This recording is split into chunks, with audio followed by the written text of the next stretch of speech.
Klientlarning turlari. Assalomu alaykum, hurmatli mijoz. Sizdan ichkaridan bir bilamiz ekan. Assalomu alaykum. Yaxshimisiz aka? Ha, yaxshi rahmat. Bu mahsulotni tezon bag'i? 2 milliondan ag'a. Arzonroq ko'pmi ag'a? Ha, 1 million 800, 1 million 700, 1,5 million. Nechiga kerak sizga o'zi ag'a? Ammo bundan ham arzonroq kerak edi. Ha, undan ham arzonroq kerak. Как раз inang. 500, 600, 700 shunday nasozlarimiz bor. Qaysi birini beraylik? Xotirasi past klient. Alo. Ha xotin. Ava hamma narsa yodimda. Ey, ko'p ham telefon urmas, ha? Yodimdan chiqib ketadi hozir hamma narsang. Ava yaxshi olaman hammasini. Bo'ldi, qo'ydim. Qo'y telefonni. Assalomu alaykum, hurmatli mijoz. Xush kelibsiz. Sizdan ichkaridan ko'rsatib bilamiz. Assalomu alaykum. Ey, nov olishim kerak edi. Xotin novni aytadi. Hozir Nasoz emasmi? yo'q. Novli yodimga tushunibdi. Hozir 1 minut turing, men biroz o'ylanib. Xo'p, bemalol.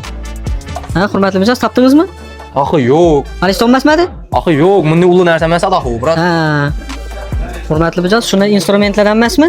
Yo'q, ay, og'a, men usta emasman. Oy. Kraskami? Yo'q. Pasoda mo'ka emasmidi ag'a? Yo'q, ay, og'a, buning katta narsa emas edi u. O'zi nov olishim ham yoddan chiqib ketdi, kalla hojib. Nov olish kerak edi. Alo. Ha, xotin.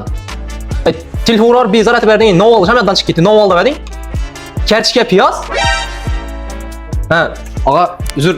O'zi men kartochka piyoz chiqqan ekanman. Odash kirib qolibman beri. Uzr, og'a. Puli ko'p klient.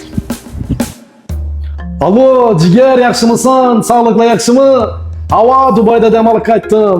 Hozir Bolataga keldim. Ariston magaziniga keldim. Ey, hamma ish bor ekan. Ya 4 etajga domsal tutman-ku. Shuna dushoy kabina deysanmi, rakinami, kafellar, shpaklyovkalar, ish qilib nasozlar deysanmi? Ey, unitaz deysanmi? Hammasini oldim. Ey, makara jo'ra.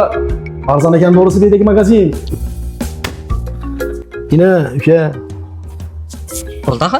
Sraz yuzab dastlab ketamiz hozir. Tezlashtirib yetkizinglar. Xo'p ag'a. Yana sindirib qo'ymanglar, tushunarlimi?